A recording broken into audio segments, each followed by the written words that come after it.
Hello, everyone. I hope you're all doing good. My name is Purti, and I'm going to be your host on CTS podcast powered by the Bangalore team. Join us as we delve into the discussion that goes beyond the realm of work. I welcome you to this unique podcast experience where we venture into the world beyond the workplace.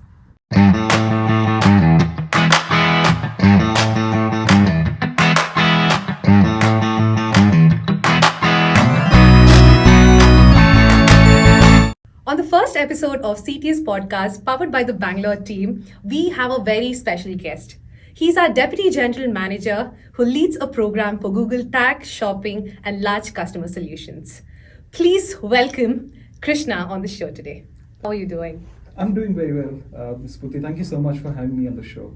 We are very excited to have you on the show as our first guest because I think we couldn't think of anyone else, be in the first episode for us. The feeling definitely is mutual, but I'm not very sure about the guest, right? There are a lot of people who are more capable than me, but I'm really honored. Thank you. Like I said, we have a lot of topics to talk about. So I'm going to start with, I think as soon as we introduce ourselves in the public or in the society, say, hey, I'm working for an IT company. The first question or something that majority of the people have asked me is, how is your work-life balance? So you are a part of CTS for the last 4 years. So please tell us, how do you manage the work-life balance? Okay. So, see, I'm going to add a disclaimer over here, right? So, the opinions that I'm going to be expressing are my own, and it definitely does not reflect how Cognizant views it, right? So, you spoke about work-life balance. Honestly, in my opinion, it's a myth. It does not exist, okay? Because, come to think about it, right? You start working at the age of 25 and you go on till 60 years, right? So, you're spending a large part of your life working, almost 35 years. You would have spent 15 years studying or more, right? So there is no way that you can separate out the work from the life. At some point, it is your life, right? So what I believe in is accepting that, this is your life, okay? And just being in harmony with it, okay? It's not too philosophical as well. Think about it. If you're excited about your Fridays, and only on Fridays you wish people that hey, happy Friday, thank God it's Friday, okay? So 5 days of your week you're spending doing something which you completely abhor. That's a wrong way of living life. What I feel is that you should start enjoying the work that you do, right? Because it is a part of your life. That's how I see it, and it's completely relative if you look at it, right? So Einstein gave a very interesting example, right? So about relativity, he said that if you're sitting in a hot furnace and if you're spending 1 minute, it feels like ages. But if you're sitting right next to a beautiful lady, it feels as though no matter what amount of time that you spend very little. Okay, so that's how it is, right? So start enjoying the work that you do. Okay, then I don't think you'll have to balance or juggle things, right? You don't have to get high on a weekend to just enjoy your life, right? You can be in high spirits all through. So that's how I view it. And yes, of course, there are spillovers as well, right? So if I'm upset about any occurrence at home, then it affects my work. If I am too stressed at work, it does affect the situations at home as well. So I haven't figured out a way of separating things out. There is a spillover. But what I've done is just accepted that it is part of my life, and whatever I do, I just have to give my 100% and just enjoy the work that I do. Same example as you gave, you're so frustrated at home for some point. Do you leave it at home the minute you step out of the door?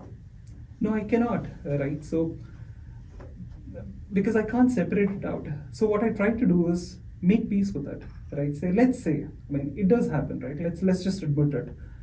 You have arguments at home. Let's say you have a bad day, bad start of the day. You don't agree with something. You don't have to agree with on everything with everyone, right? So the way I approach it is, if there is an argument which is just bothering me, right, I talk it out with the person that I had a disagreement with, so that I can, at least when I step into work, I can leave that behind. Okay, I can focus on the work that I have to do.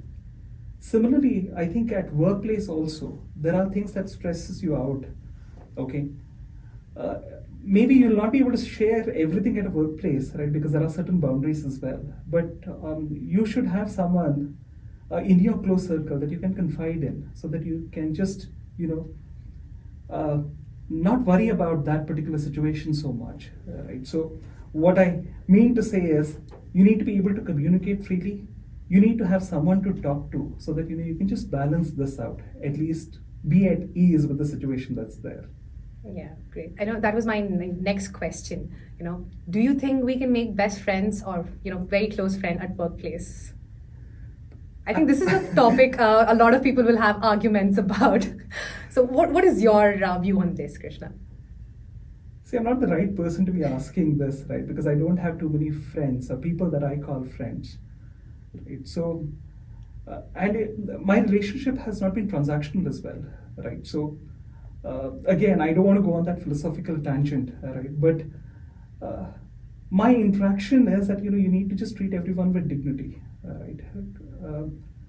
And you need to treat everyone equally. When that happens, right, you won't say that this is my friend, this is someone who I have okay relationship with, and this is someone I don't agree with, I hate or dislike, right? So I don't think I have been in that particular space, right? So that's why I don't know. Personally, for me, I haven't made any friends or enemies at workplace, or there are some people who I just say hi and bye, right? So anyone who I've interacted with, I have done that with complete sincerity, right, and transparency as well, right? So my view could be slightly orthodox, okay, because what I feel is, workplace, you need to have good relationships, but at the same time, you need to have certain boundaries as well, because if you cross a certain boundary or a threshold, say for example, if we are friends and you are my manager, right?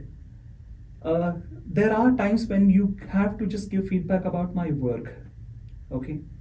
And when those boundaries vanish, you might not be able to do that with complete sincerity. Let's say you are good, you are sincere, and you give me that feedback, and I don't have the maturity to accept it.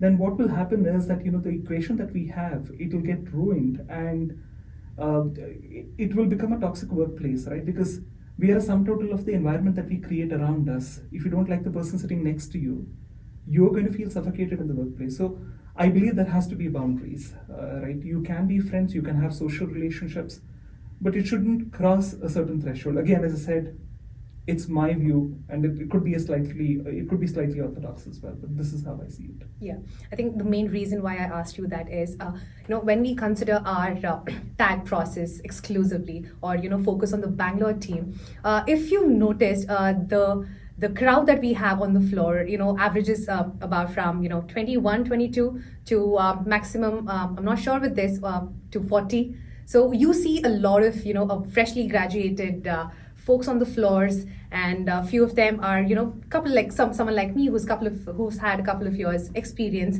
and again and someone working with someone like you who comes with a bunch of years of experience. So how does it work in some ways for you to handle this young group of or the young group of employees that we have so far? See, the way I look at experience is slightly different. I don't measure it by the amount of years that you have spent, because there could be associates who have spent good amount of time, but the level of maturity could be slightly different from what we would expect. All right. So the way I see it is, what is the merit that you have? What are the skills that you bring to the table? Right. What is the conversations that we can have? Right. So say for example, if there are a bunch of people in a room and you're the dumbest of them, then I think you have this opportunity to learn from them, right? And I think the younger generation is much more equipped technically, and we have so much to learn from them, right? So they have their priorities, right? Okay, my generation, right? So I think there was a certain necessity or need to operate the way that we had to, right? For me, this particular job was a necessity, right? All I was grateful to this particular job or any job that I had, right? But everybody's motivation could be different. My motivation is that, I need to do well at what I have. I need to be the best at what I do, right? But somebody else's motivation could be to earn a certain buck because of whatever circumstances that they have, right? Everybody's, somebody might be, coming with a financially sound background, but what they want to do is they want to build a good community. They just want to be seen as a leader, right? So everybody's motivation is different. And I think if you have to embrace this particular workplace, you need to have an open mind, right? Things are changing rapidly. It was not the same place that was earlier, right? I mean, just to give you a small example, right? It was very hierarchical earlier, right? And you would see people addressing the other as sir, right? So that distinction does not exist right now, right?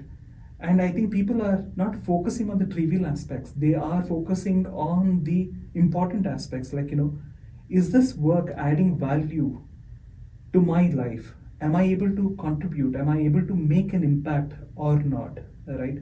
So surprising facts are emerging, right? So we roll out this people engagement survey once a year. Now people are talking about, what's the value that Cognizant is adding? Are we engaging in outreach activities, right? What is the value that we are bringing into the society? These questions never existed earlier, right? All we were worried about is, will I be making a certain amount of money at the end of the month? Will I be able to just pay my bills, etc., right? So the workplace is evolving. And I think if you have to just keep up with the trends, you'll have to have your ears on the ground. You'll have to listen to more younger generation, right? Because that's what it is, right? The older generation is retiring. Mostly it is the younger generation that is driving the agenda. So I think you'll have to be open and transparent and have a good dialogue with the team. That I think works. Yeah. Have you received any Gen Z email from the folks that we have? or a Gen Z out of office email? Hey, I don't want to come to office today. No, I'm on leave. Call me when you can. Something like that. No, I haven't personally, right? So I haven't personally received it, okay? Because I think the people that I work with, usually don't take too much leaves. It's not that I restrict them, right? So, but usually they're open about it, and I'm like, if you want to take your leave, please go ahead and take those leaves. And I've not directly managed a group of Gen Z. Gen Z people to get such kind of emails. Maybe you do, but I don't.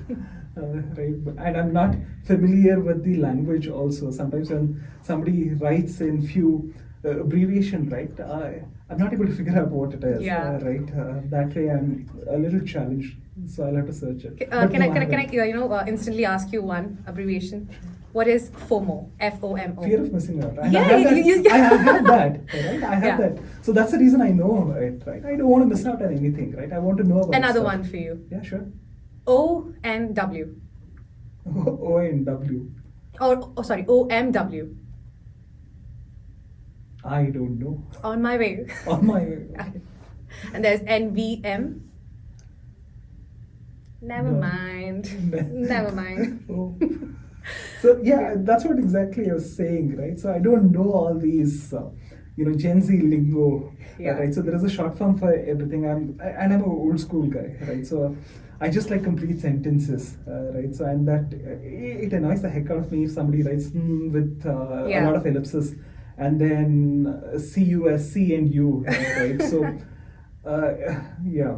So moving on, I'm sure this is one curious thing that I have personally, and I'm sure a lot of people watching this will have. So what does a DGM do? So what are the metrics that you will have to achieve in order to perform? See, we are not bound so much by our business titles, right? Each of us have a role to play in an organization.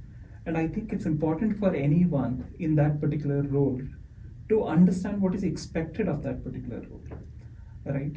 To define the responsibilities, right? So for example, let's say my role, I'll have to increase the revenue by X percentage, right? If I have to do those, if I have to achieve that, there are ABC things that I'll have to do, right? Those are my responsibilities. I need to set specific timelines to achieve those, right?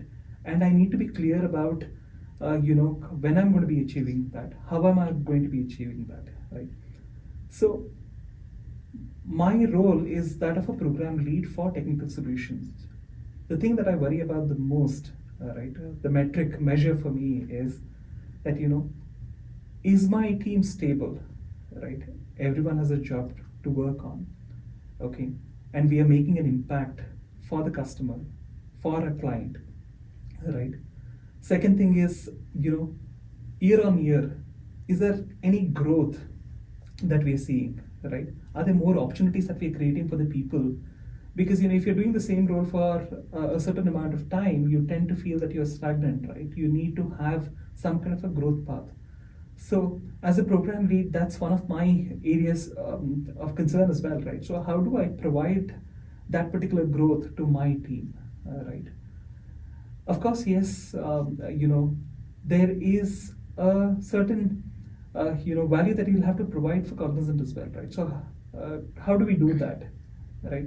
So when you just look at a business, there are multiple aspects to it, right? So what I'm working on right now is the differentiation advantage, right? Because this particular role anyone can do, or job, or workflow, anyone can perform, right? So how do we create that differentiation, right? How do we add that value? So that's what I'm working on right now. Yes, there are metrics.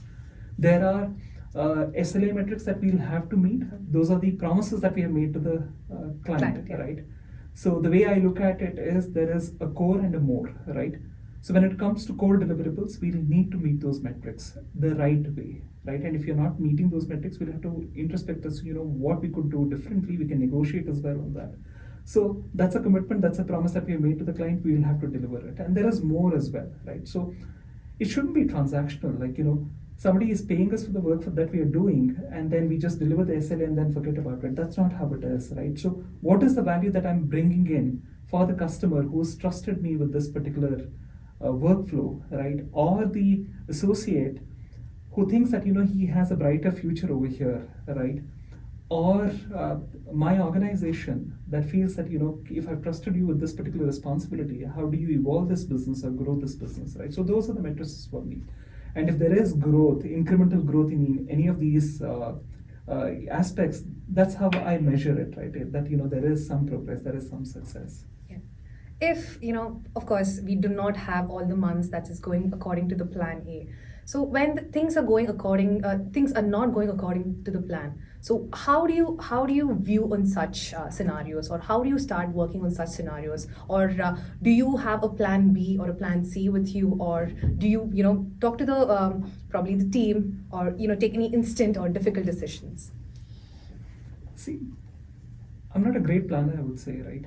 I don't like to have a plan B, right? Because if you have a plan B, that means that you don't have faith in whatever you're implementing right now, right? Your plan A, right? You're not sure it's going to work or not. So I don't like to have a plan B, right? See, in a business environment, things fail most of the times, okay? We don't have a perfect environment. And I think it would be foolish of me to just expect a perfect environment, and I don't crave for it, right? So I can't say that, give me a perfect environment, perfect team, and then I will deliver. No, that's not the case at all. So there will be imperfections all the time. Sometimes we might meet the numbers, sometimes we don't, right? Wherever we don't meet the matrices, or anything for that matter, I think it's important to have that open communication and transparent communication with your stakeholders, right? Say, for example, CSAT, we are not meeting the numbers, or escalations, right? So it's far off from the target. I'm sure that there is a plausible explanation as to why it is far from the target, right? And if you're having that open dialogue with your client, saying that hey, this is what you expected of me, and this is where we are, but I know the reasons as to why we are here, and here is a plan that I've chalked out to get to where we want to be, right? Then it sounds like what's happening, and you're working towards it, right? So that's what I aspire for, right? So having open communication with your client. One of the things that I've learned, from Shadab, I was managing technical solutions earlier, and I moved to Neon a little bit for quality. So I was managing quality earlier. So what I noticed was he was able to just preempt the problems that would occur, and then just set that expectation with the client as well, right? So I think one of the skills that you should have as a leader is to preempt what's going to happen, right? There are early indications or warnings, right? If you look at the week 1, week 2 matrices and see that it's not going the right direction, then I think you need to do that messaging then and there to the clients, saying that hey, I see this, there is a good possibility that I might not meet it because of XYZ reasons. I'm doing everything that I can to do that or meet those targets, right? So communication is great, but proactive communication, I think it's very important.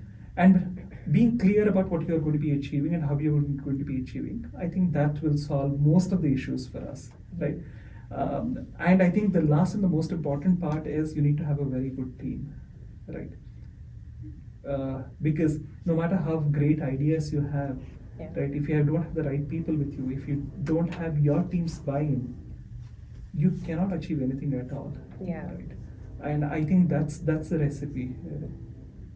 Krishna, what was your first thought when you got the TechSol project back and you knew that you have a bunch of the whole team is new for you? So what was your first thought? Maybe you got a phone call or an email, or people are discussing this in person with you. So what was your first, like, once you heard that, the next 10 minutes, what was running in your head? So, see, before we got this particular project, right, so it was homecoming for us. It meant a lot, okay? Because we had this business earlier, and then it was, they moved into GOC. But there were some learnings for us as well, right? There were some things that we could have done better, okay? So now, when this opportunity came in, we worked a lot hard to get this opportunity, right? Because it's easier to say that, I did everything that I could last time, okay? But you need to give me this business because, I have others as well, like, Krakow or Sao Paulo. That's not it, right? So we have made there were some challenges, right? So I think for us, it was just a lot of introspection as to, what could have been done differently, okay? Are we on the right track now? How do we position that? So it went on for months, right? So the conversations, the discussions, right? And there was a lot of planning that was done as well. If we were to get this particular business, how are we going to, implement all these things? Because we had to create a site in Hyderabad. There were 200 associates to be hired, right? So it was an uphill task. So we did a lot of planning beforehand. And when I got the news first, of course, yes, I felt happy about it because, it's a matter of pride getting the business back, right? Like you said, it was a homecoming project, right? Homecoming, absolutely, right? So that's what I felt. But at the same time, I also felt a sense of responsibility because for me, what matters is you don't give me the money, I will still work. Okay, it's a pride that I take in the work that I do, right? So we have to deliver now. Okay, I think it was on December 26th that we got the news that, you have the business. No contract was signed, nothing, right? And we had to just deliver it within a certain timeline. So the first thing that I did was, okay, now it's execution time.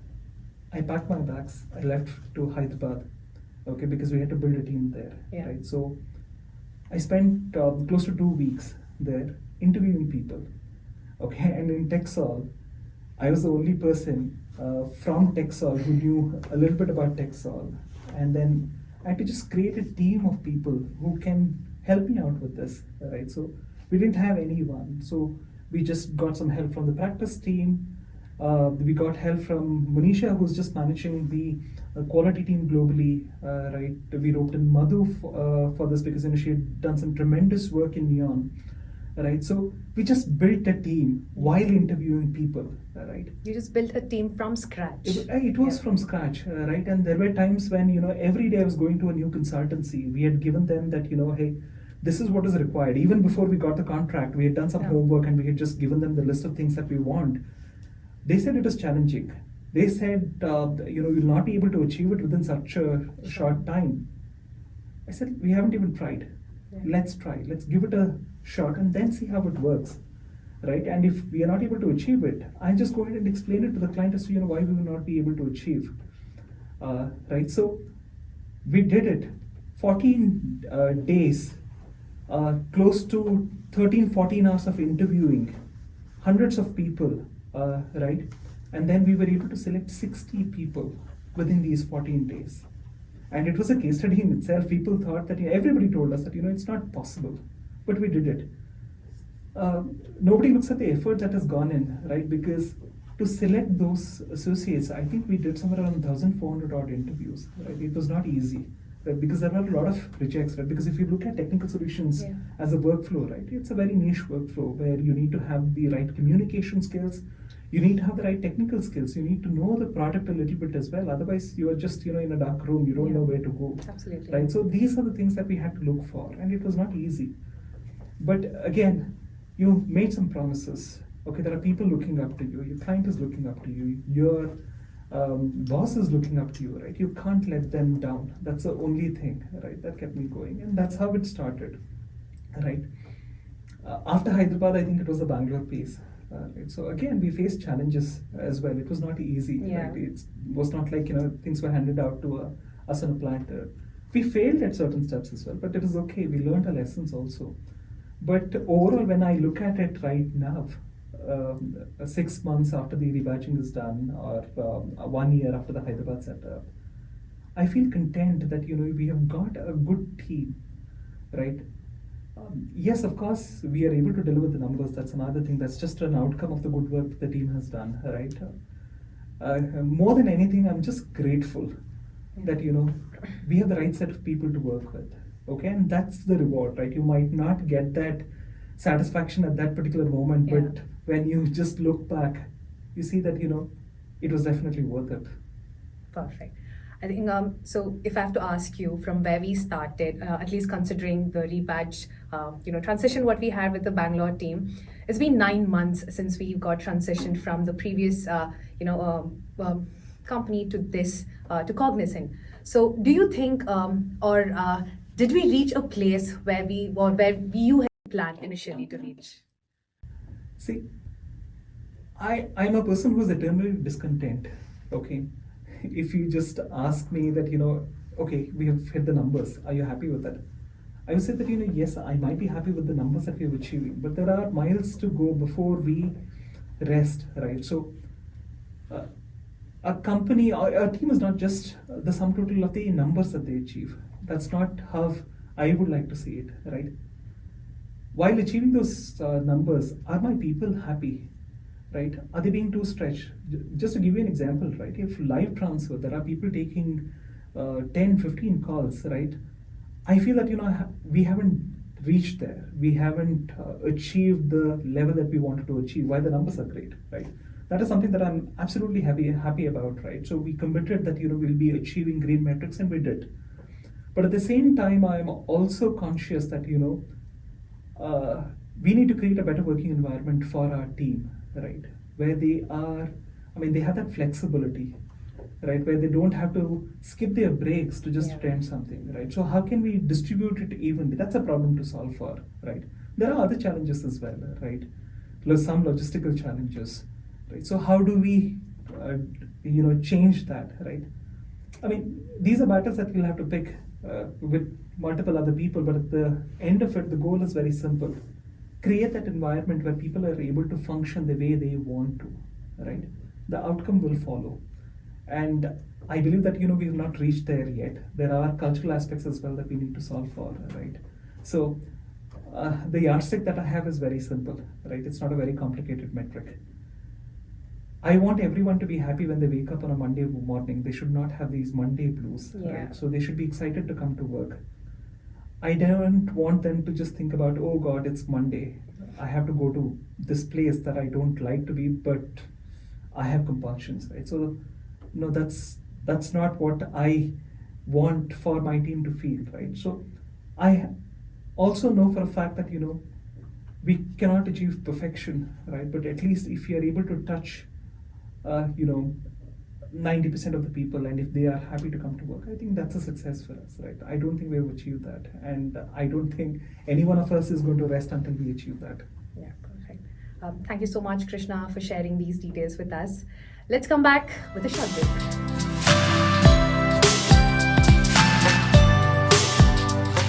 Hello, everyone. Welcome back to CTS podcast, powered by the Bangalore team. Hello again, Krishna. Hey there, Spurti. A really nice conversation. Thank you.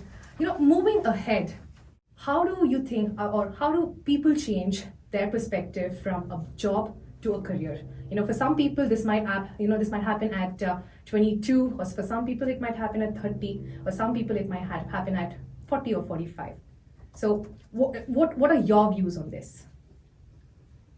See, everyone is driven with a certain motivation, right? So there is this interesting concept called Maslow's hierarchy of needs. So if your basic necessities aren't fulfilled, right? So your motivation for taking up a job is to fulfill those basic necessities. And if those are taken care of, the next thing that you look at is earning that respect or place for you in an organization. And if you've earned that particular respect, right, so you have certain expectations of your own self, right? You have some ambitions. You want to realize those ambitions as well. So there are different layers to it, right? So, and I think everyone will go through that particular maturity, right? So I started with a necessity, right? But for someone, it would be again, they just have the basic necessities taken care of, Right. but they just have some self-esteem goals. Okay, that's what they want to realize through this particular job, right? So everyone's motivation is different.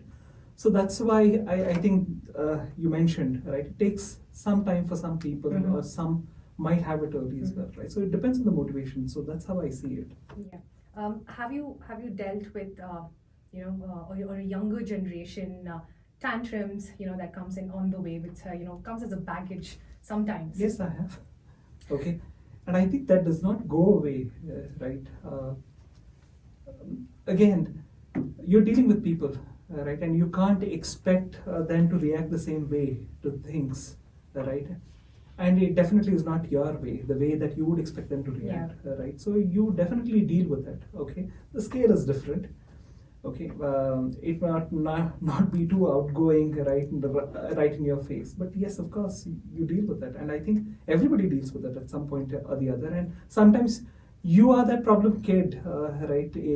Earlier time, or even now for that matter, right? So you deal with it. Yes, I do. What do you think are the common mistakes that people do while choosing their career paths? Or do you have any mistakes that you think that you have done in the past? See, yes, I've done a lot of mistakes, right? And I've learned from them as well.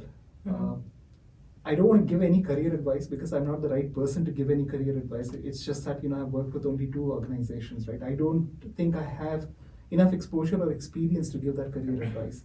But I've made a lot of mistakes on the way, right? So, as I said, I joined, Amazon earlier before Cognizant, and I joined it out of necessity because I tried few things. It failed miserably, so I wanted some stability. So that's how I joined the organization, right? So, I was extremely grateful for having that job, right? So I learned, I did well, but there comes a time in your life when you think that you're doing exceptionally well, that you are the best at what you do. It might be true.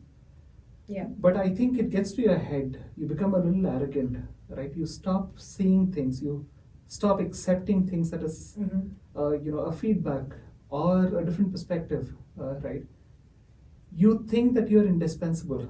I think one of the things that we do as a mistake, right? At least this is what I've done, is thinking that I was indispensable, right? In a workplace, or even in life for that matter, right? You're not indispensable, right? So there is someone or some situation, right? So which I don't think people will miss you long, right? Whether it is in organization or life. That's right. Yeah. Right? So I think that's the first mistake that we'll have to avoid, right? Thinking that you're indispensable. Second thing, you'll have to just think about is not getting too comfortable with the work that you're doing, right? Most of the times that we are doing some kind of a work and it's just giving us some money, or we have a good friend circle, we keep doing the same thing. One of the mistakes that I did earlier on was to believe that I'm doing a great job and I need to continue in this, right? But I wasn't exposed to maybe other organization or different school of thought, right? So it was just a close set of people who thought alike, right? And I don't think much learning happens when you have people around you who think alike, right? So you need to be challenged constantly, okay? And I got too comfortable, right? So my approach is not to get comfortable this time around, right? Because I've done that mistake in the past. So I always want to challenge myself, right? If the external situation, I mean, it's not challenging enough. But luckily in Cognizant, I have good people who challenge you, who question your approach, right? And that's what is keeping me hooked. Right? Third thing that at least I did as a mistake, is valuing my work or my own self with money, right? When you start afresh, right? When you're an associate, you earn a certain amount of money, your basic needs are taken care of, then there are a fresh set of talent that come in. They earn more than you, and suddenly you're insecure about it. You start thinking that, I'm putting in so much of effort, I have spent so much of years, it's just like, I've given my life blood to this particular organization, and the organization is treating me badly. You become an activist all of a sudden, right?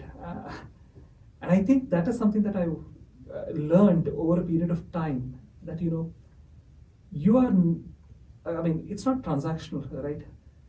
And you should not, equate yourself with the money that you're going to be earning. Because there is much more to a workplace, right? You make relationships, right? You build these relationships, right? And you earn certain skills as well. If you think about it, you go to college, you spend a certain amount of money to gain some skills. But tell me, with your hand on your heart, have you learned more at a workplace or when you were in college? I have not used sin theta, con theta here. Yes.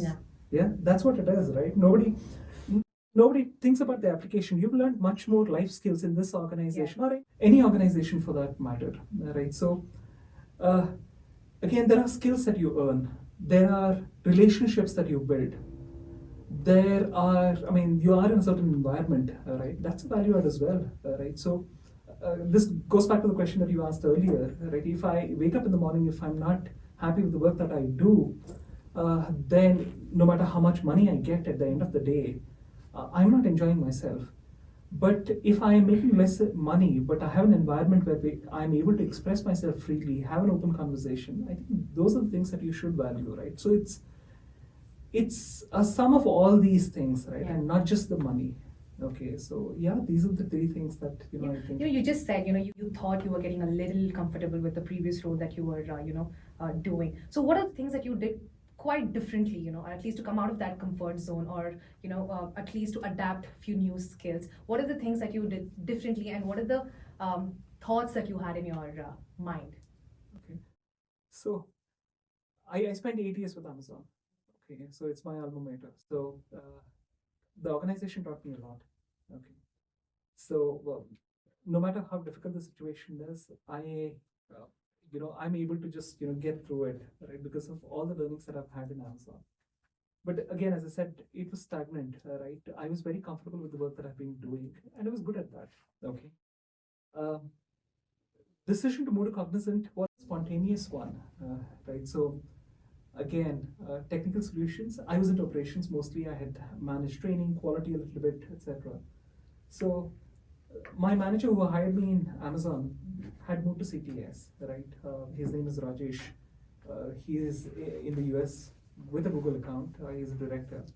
Okay. So he asked me if I would be interested in joining Cognizant.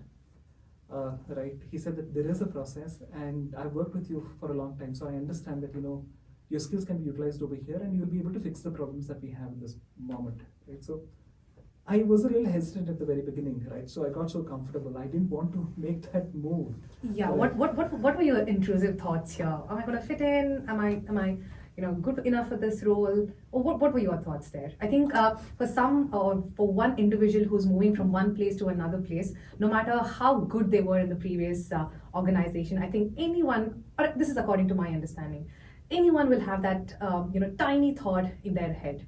Did you also have it? Yeah, I did have that particular thought, right? So, of course, yes. Fitting in terms of skills, I don't have any, I didn't have any reservations, right? But from a cultural perspective, right, it's not just about the skills, it's also about the culture. So, in Amazon, it was a very open culture, open dialogue, and there were leadership principles that you have to live by, right? Most of the conversations happened around leadership principles. There was a lot of flexibility. The buildings were nice, the infrastructure was good, right? So we had a lot of smart people that you worked with, right? So when you get a lot of these perks, right, you get used to a certain amount of comfort. So the next thing that you aspire for is, I have to go onwards and upwards from here, right? Maybe a Meta or a Google or a LinkedIn, right? So my perception of Cognizant was, the general perception anyone would have, right? So it's a tech company. I think there would be a lot of boring people. That's what I thought. Right? This was my honest one, right? But first day in the Cognizant office, right? So I just walked in and I had this thought in my mind: did I make the right decision or not? That was the first day. But when I just met the people, right, my perception changed. They were all well spoken. Okay, they were considerate, and what I realized was they were very intelligent, and they had been through this grind. They had so much of exposure that I felt inadequate, right? I have to match up to this. I have to learn so many things, right? I was living in my cocoon where I felt I was the hero of my story. Now, when I come out, I realize that it's not the case. There are a lot of smart people that you work with, right? I think this is one of the thoughts everyone will have. You're so established. I mean, I think at some level you're comfortable in your role, and you know the people that you're working with, and these are the thoughts anyone will have. While irrespective of how important or how amazing the next job is, the night or at least the last day at their previous organization, everybody will have that thought.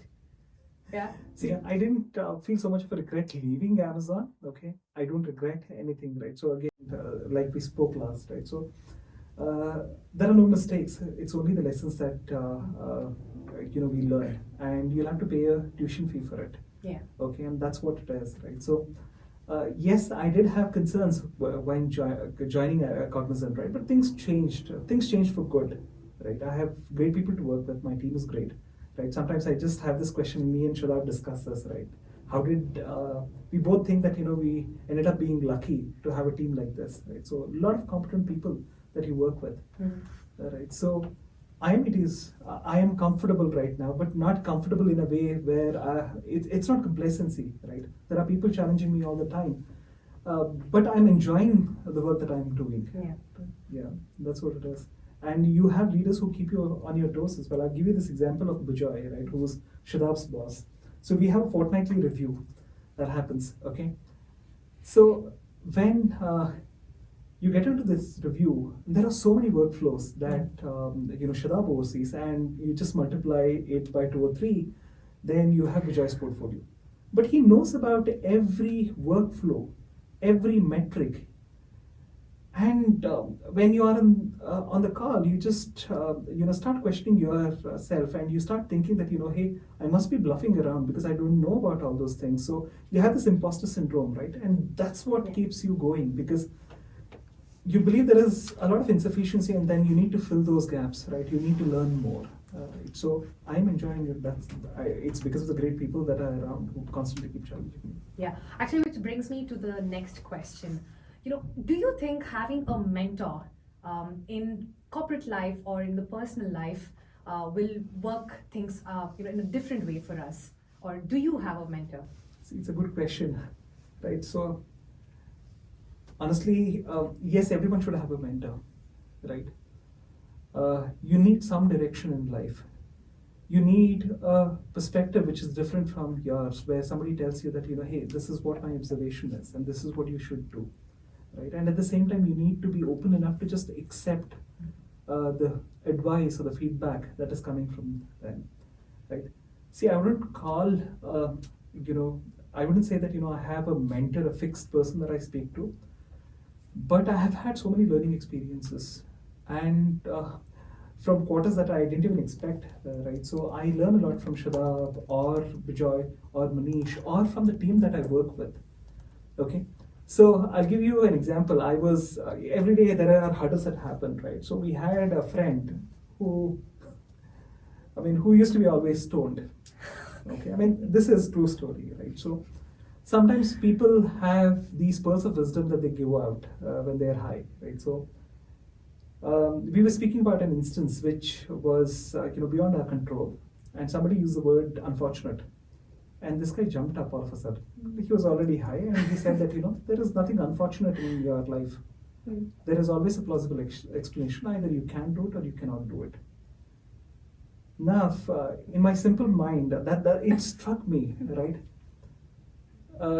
these are experiences that I gather on the way, right? And from that day onwards, I think it's been 12 years. I've never used the word unfortunate in my language, so I don't say anything is unfortunate. Right? So I have had so many mentors, okay?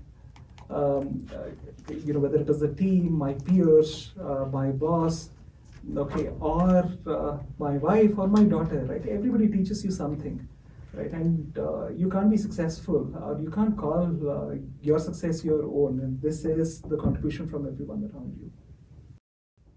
Well said. Do you want to, quickly tell our audience about the story of how you named your daughter? Yeah. Why not? Okay, my daughter's name is Arya. Okay, so I have a very long name. The name is Krishnanand, right? It has 11 characters, so it's very difficult for someone to pronounce. So it was easier for someone to just call me Krishna, someone to just shorten it further, say Krish or whatever, right? So what I realized is that, and I'm proud of my name. I like my name. It's not that I don't, right? But I wanted, everyone to pronounce my daughter's name correctly, right? It had to be very simple. Second thing, I was very fascinated by the character in Game of Thrones, right? Arya Stark. So I'm sure our audience wouldn't have expected this. Yeah, no, I mean that's true, right? So it was very simple for me. So I just wanted to name her something simple, something that is relevant, okay, and something that she should be proud of, right? So I don't call her by nicknames, right? I don't like that for myself, and I don't want anyone to call her that, right? So yeah, those were the intent. And my daughter proudly says that whenever somebody asks her name, she says, "My name is Arya Krishnana." That's what she says, right? So I feel proud about it as well. But yeah, that was the story behind naming her Arya. Thank you so much for sharing that with us, Krishna. Now, moving ahead, so for an industry like us, for a corporate industry, how do you think the next 5 years of our life look like, or what are the things that we should be prepared for? What are the things that we should preempt? See, we shouldn't be in the oracle business, right, of predicting things, because some things might come true, some things may not. One of the things that we'll have to always be mindful about is our surroundings and see what are the changes that are happening. Okay, so generative AI is something that has been talked about. Yeah. Right. So that's the next big thing. And see, whenever there is a next big thing, people always think about the jobs that they're going to lose. Yeah. This fear is always going to be there, right? And I'm sure that it was there a long time ago as well when new technology came in. I don't want people to fear these technologies, right? I want them to embrace it, right? So for a fact that something is in trend right now, right? So how do I learn this? How do I improve my skill? Yeah. How do I become better? See, again, I have very simple measures for all these things, right? So every 6 months you have to work on your resume. And if you are not adding any new skill in those 6 months, you need to just question, am I going in the right direction, or am I too complacent and then just not focusing on what is required, right? You need to stay relevant. So again, there is nothing to be afraid of or be fearful about, right? Just understand the trends, right? Whichever domain you are in, okay? And I don't think people have to just worry too much about corporate, right? So there are a lot of things that are happening, right? Who knows? Yeah. The team member that you're working with might be the next Elon Musk, right? Because that idea can strike any time, and if you have the right skills, the right temperament for it, you might set up the next big startup, right? So don't be worried about the change. Face the change, whatever it is. Oh, you spoke about AI. I think a majority of the folks, including me, somewhere we fear that is AI going to replace my human efforts? Yes, to a certain extent it will, right? And it should. Okay, so I don't know how many of them are going to relate to it, right? So you have a dishwasher, a washing machine, an electric mop, or whatever, right? So at home. So previously somebody did it, okay? But now the machine is doing it. But is somebody's value degraded because of a machine taking over? No, it is not, right? So again, $100 bill, is going to have the same value if it's torn or it's crushed or it's soiled. Absolutely. Right? It is going to remain the same, provided you upskill yourself. Right? So again, it will replace certain aspects. It could be simpler jobs that you're doing right now. Why would you invest time in simpler jobs? Right? I give you the example of Blinkit or Zomato or Amazon for that matter. Right? If you have to just burn fuel, drive 1 or 2 hours, shopping for groceries, right? Instead order it. Somebody else is going to do. It's simplifying your life, right? You spend time with your loved one. So there is a price to pay for everything, right? For comfort, you'll have to pay a price. If you're doing mundane work, that's the price, right? How long are you going to do mundane stuff? Yeah. Right. So it has to replace, right? That's nature, and it will. And I think we should be okay with it, and we should aspire about bigger, better things. Very lovely way for you to explain it. Thank you so much, Krishna. Moving on to the next question, what we had is, I think this is something, majority of the employees are at one point in their life are not satisfied or not very, they do not come in terms with. That's the compensation. No, I think they are not alone, right? I have had these conflicts as well, right? Okay, so what about that? Yeah. So about the compensation, what are your views on compensation, or what do you want to tell the younger generation who is starting their career in corporate life on what view to look at it, or do they have to gauge their personal skills with respect to the package they're getting, or is it one of the ladders that you'll have to climb and go through? See, again, these views are my own. Okay. I have a different perception, and it's slightly orthodox, I would say. Right. Again, we spoke about it earlier as well, that you should not be looking at monetary value only. There are other things that you add.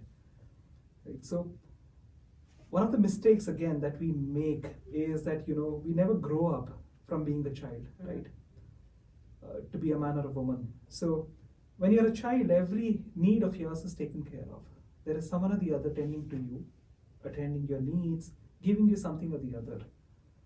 So I think it remains with you when you enter corporate world as well. And this is something that you have to shed and then just evolve, right?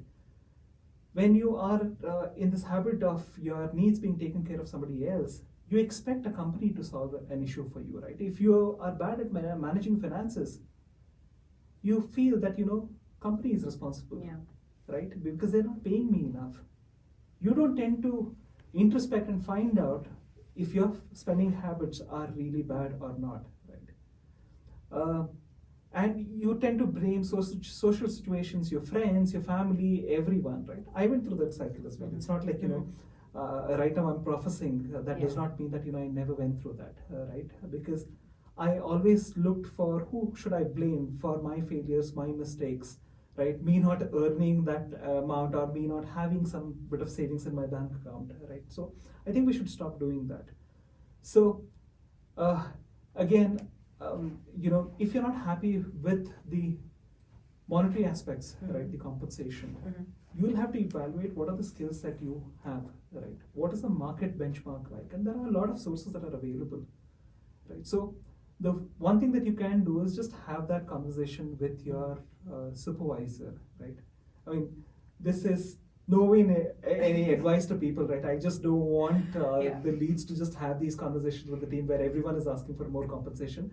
Let's admit it, nobody is ever satisfied with what they get. Yeah. Even the most richest man on earth is never satisfied with what they get, right? So there is always this thought that they are underpaid, undervalued, right? But I don't think you'll have to just look at an enemy outside, right? So do a benchmark, find out what generally people get paid for the role that they do, right?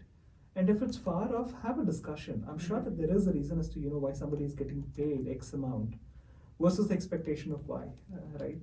But I think it all starts with having that conversation and seeing what is possible, whether it is actually undervalued or not. At the same time, if you feel that you are grossly undervalued and that this is something that you are not comfortable with, right? You can make those choices.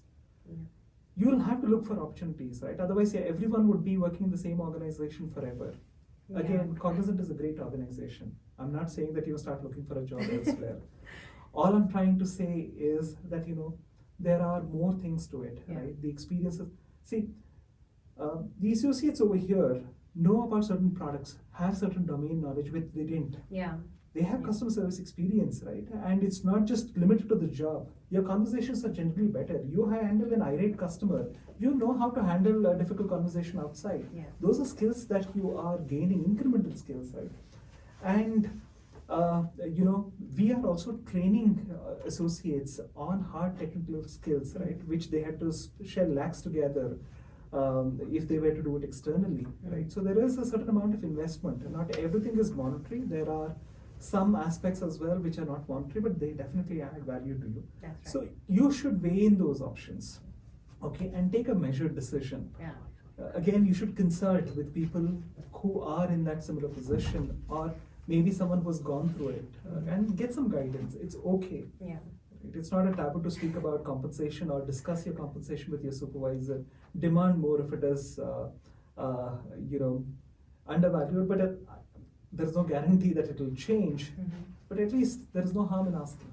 There's another norm that I have seen that's happening. People often believe that if you change your company in a certain interval, you tend to get a higher CTC. Is that a myth, or is that something that works out for everyone? See, it has to be a combination, right? I don't think it's a myth. It does exist, right? When you switch jobs, you look at a better position or a better compensation, right? Because I don't think anyone wants to get into a job where they're downgrading their, compensation or their title, whatever it is, right? So they look for a better option. That's why they switch, right? But again, I don't think you should be switching way too often. I mean, that's my perspective again, right? If you have the skills, great. If your skill is valued, fantastic. You'll keep making the money. You'll keep getting elevated, right? But at the same time, there is, when somebody looks at your resume and they see that you have hopped from one place to another, you tend to have this question at the back of your mind: is this person going to stick around or not? Yeah, the stability Right. issues. Yeah. I mean, you wouldn't make that choice for yourself, right? If you want to get into a relationship, and if you feel that the other person, is not committed, would you want to continue in that relationship? No, right? Then how do you expect your employers to have a different yardstick for you? Yeah. So everyone has this thought that they're so star-spangled awesome that, they deserve it. No, that's not the case, right? You earn it, right? And it is mutual. So that's how it is, right? So you need to give some to get some, right? So yes, it does help in the short term, but longer term, I would suggest people to take measured decisions rather than jumping from one job to another. I think this brings me to the most interesting question about this topic. Are you happy with your compensation? I've stopped looking at my compensation a long time ago, right? Because what makes me happy is not the money that I earn at the end of the day, right? I'm comfortable. I'm not saying that I'm not comfortable at all, right? So for me, the measurement of success is entirely different. See, I take a lot of pride in the work that I do, right? And if I'm not able to deliver it right, that's what makes me unhappy, not a few rupees lesser, right? I don't know when was the last time I looked at my paycheck. Again, that does not mean that I get so well that I don't have to look at my paycheck. But it's just that it stopped bothering me a lot. Yeah. Now that we are around the appraisal corner, any heads up or any a thought that you would like to share with us, or what to expect? See, I wouldn't want everyone to just question, right? Don't accept anything at face value, right? It's definitely important to have these questions and get the answers for those questions as well. Some answers could be convincing, some may not be, right? But see, it's a very private matter because people will, when a supervisor is having the conversation with the associate, they will share or disclose these aspects, right? It could be different for different people, right? Let's say a 1% for someone who's at a package of 10 lakh would be different for a 1% for someone at a 5 lakh, right? So while they might think it's just 1%, or let's say I'm earning 10 lakh and I get 0.5%, and you are earning 5 lakh and you get 1%, right? I might feel bad that you've got 1% and I've got 1.5% without actually knowing what is my base compensation. So my advice to people, don't compare your salaries, right? Mhm. So Yeah. because you are at different compensation, some of them could be at a similar compensation, right? But it's not always nice to just have these conversations. What are you earning? What am I earning? This comparison will get you nowhere. Okay, and when an organization is deciding the percentages or the compensation structure, right? So they have different aspects in mind, right? So it's how well the company is performing, what's the market situation like. Everyone has a pie to distribute. So, for example, I have a pie to distribute, right? And if I have to distribute this pie, it depends on who has contributed to what. Let's say you are paying money for this particular, you're sharing, right? I'm not, Yeah. right? So I have to think about how I'm going to distribute it. Again, it ties back to your performance, your rating, etc. Right? So I think the discussions have already happened in terms of rating. The percentages you will get to know shortly. I think by March 13th, we'll have to just have these conversations with everyone. So you'll get to know about it, right? What I would recommend is that, ask questions, try to get answers, okay? Do research on your own as well, right? As to, what's it like. If you're not content, there is always an escalation mechanism, right? You can reach out to your skip or your project lead, right? So we'll be able to answer these questions. Thank you so much, Krishna. Now that you mentioned you worked for Amazon earlier, right? And you are working for Cognizant right now. So you did not have any other, relationship with other companies before this, apart from Amazon and Cognizant, if I'm not wrong. Yeah, absolutely. Yeah? So who's your favorite reporting manager here, and why? See, By your expression, I'm guessing you did not expect this coming. no, I did not, right? But I would. I don't have a favorite manager per se, right? So, no disrespect, Shadab. I know you would be listening at some point, right? So, there, every manager that I've worked with, right, I've learned something. Okay, with some few people, I've learned what to do, right? With some, I have learned what not to do, right? So, everyone is my favorite, right? It's not a political answer, right? They've taught me something, and I'm grateful for that, right? So, yeah, I'm still learning, and I'm sure that I'll have many more experiences, right? So, yeah, that's my answer. Thank you, Krishna. So now coming back to non-work topics, how do you spend your weekends, and what are your hobbies that you really like, or something what, as soon as you go home, or there's Saturday, Sunday, or you have any off time, something that you want to do, something that is on top of your head? Okay. So I want to read a lot. I used to write blogs earlier, right? But it's been a long time since I've stopped writing, right? So I want to restart it at some point. Now my weekends are busy. My weekdays are busy, so nothing that I complain about, right? I really enjoy this. Weekends are also busy because I'm learning a skill, right? And it takes a lot of time, at least half a day on a Sunday, assessments, etc., right? Yeah, so that's where I spend the time on mostly. But I would like to read a lot, write a lot, okay, and maybe one of the things that I want to do more often as my daughter grows up is to just take her out on bike rides or drives, etc., and then just have fun with her. So that's what I just aspire for. Which is your destination for long drives or long rides? Do you have any favorite destination that you want to go to? No, I don't have any favorite destination, right? I don't think any town or place is fantastic in itself, right? So what I think is it's the company or the journey that you have with, right? So if I'm having a meal alone, I don't enjoy it, right? I need to have a good company to just enjoy that meal, right? No matter how good, tasty it is, or you're eating it in a 5-star restaurant, if you can't have good conversations over a meal, you won't enjoy it, right? So I think it's a company that makes it better. Have you made any impromptu trips? Like, hey, you know what? Pack your bags, we're leaving. I would like to do it so much, right? But I've done that in the past. Okay, I would like to do it, and I think. What is stopping you then? See, again, the commitments that I have over the weekend, right? I told you, right? I'm just taking the course, so I have to be there. Attendance gets counted, right? So, and I miss out on a lot of training, and I have to catch up again, right? So that's stopping me. But I do get some off time as well, and I want to do it. Maybe someday I will do it. I'm just waiting for my daughter to grow up a little so that I can take those trips with her. Right? But no excuses. Yeah. I think in the near future I definitely will do it. Are you a wanderer as a person? Do you like to wander? Yeah, I would definitely love to. Yeah. Right, and I like that a lot. Okay, because there is so much to learn from every place. Right, it's not boring. Right, so you get to know different things, whether it is food, their habits, right, how they respond to situations. You become much more appreciative when you travel. Yeah.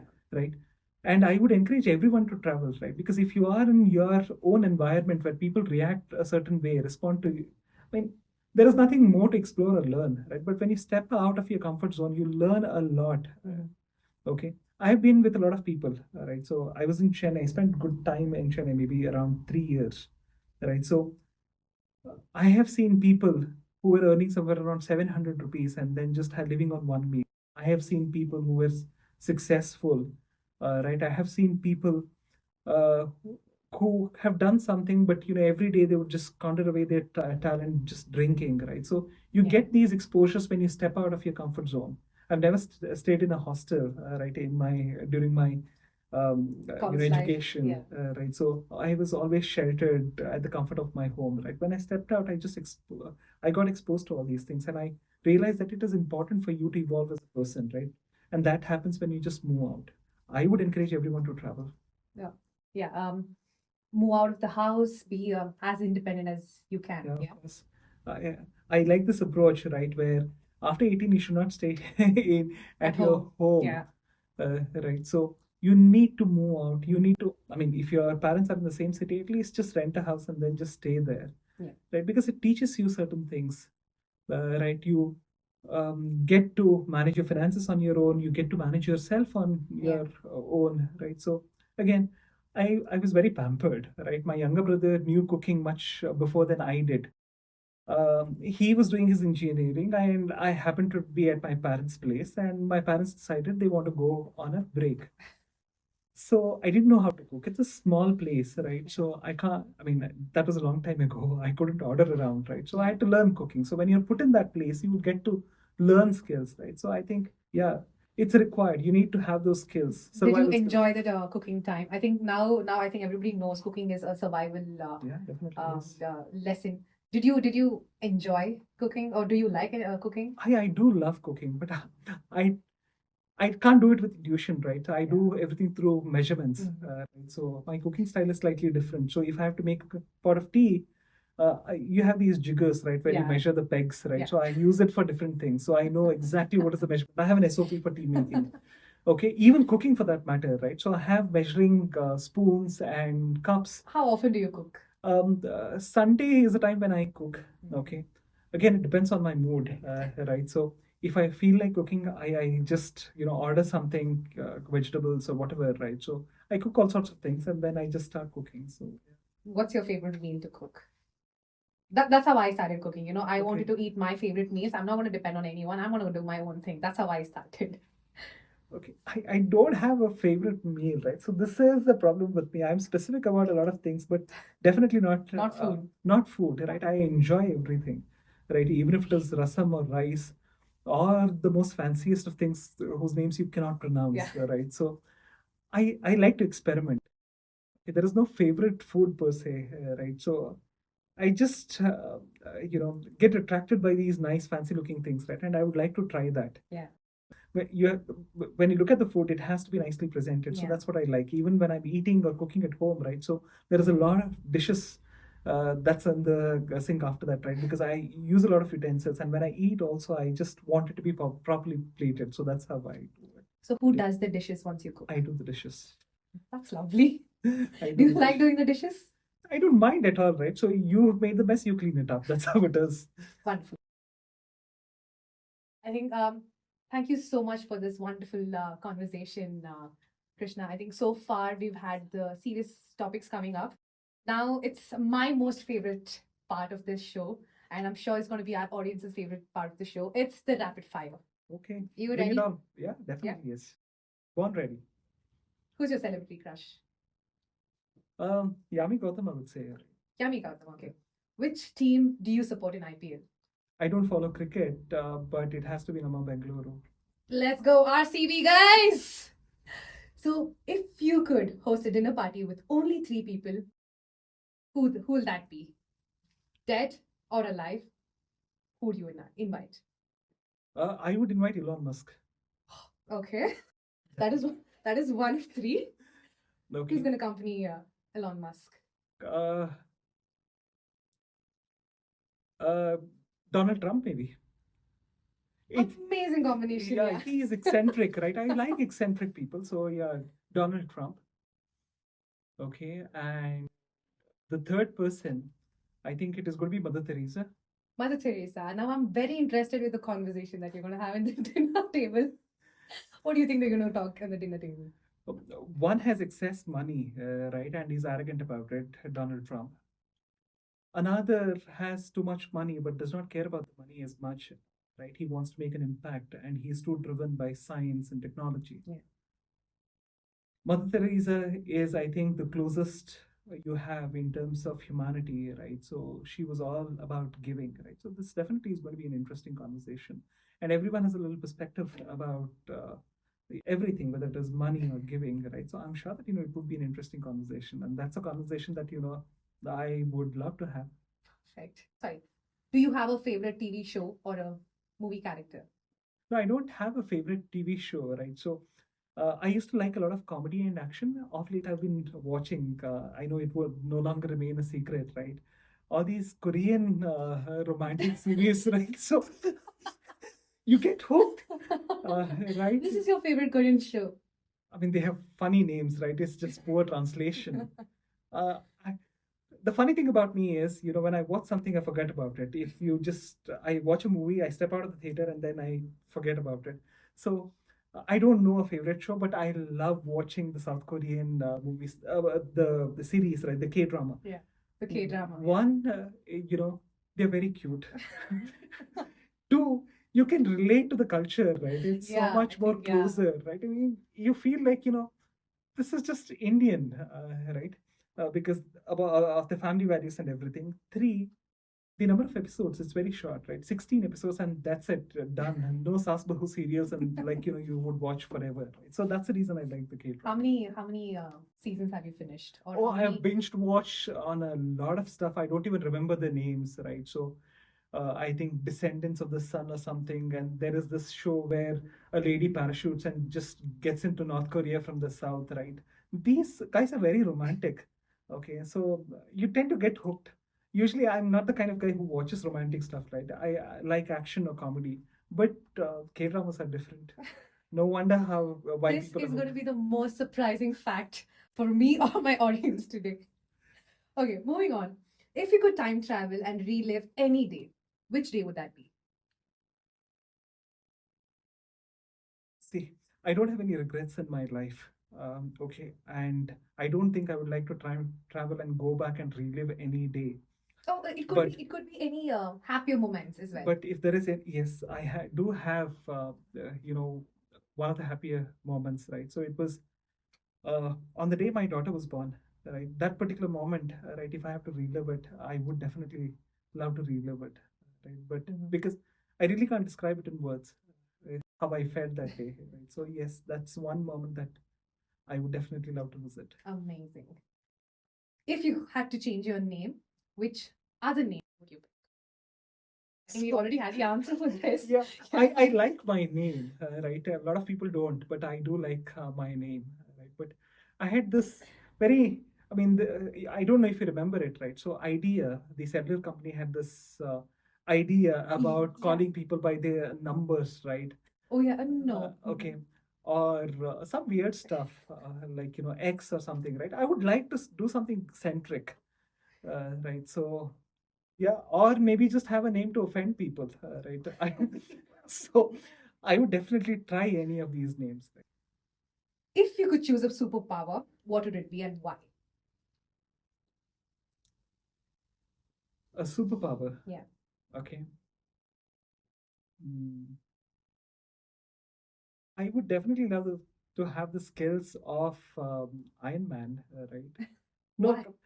see, it's a perfect combination of, I like the character a lot because the character is fun. okay, a little bit arrogant, but I think that comes with the skill. Uh, and at the same time, there is an innate desire to do good, right? It's a very rare combination, and I think if I have to aspire for some kind of superpower, I would definitely want to be Iron Man. Coming to the last question, our episode, Krishna, what is the one motto that you live by on a daily basis?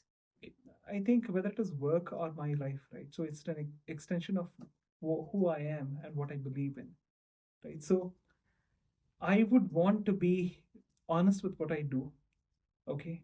I want to challenge myself constantly, right? So, and that's what I do as well. And a lot of people get annoyed with that, right? So, I would like to change something and then just present, right?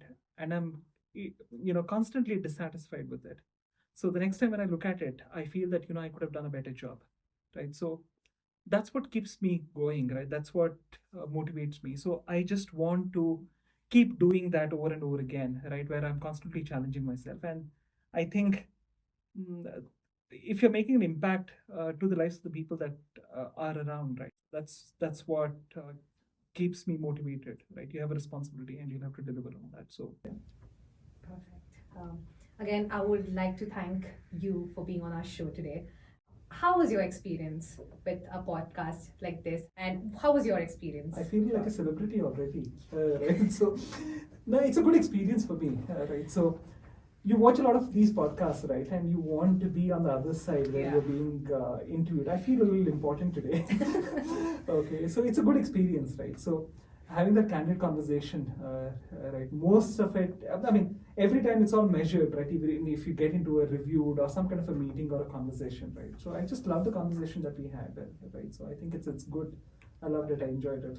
Yeah, thank you so much for pushing us and supporting us and being a part of this show. And please continue to do that as well. And thank you so much for being on the show. Happy to be here anytime you ask me. Thank you so much. Thank you so much, Krishna. And if you all enjoyed watching the podcast series with us, I would request you to please hit the bell icon and like, share, and subscribe.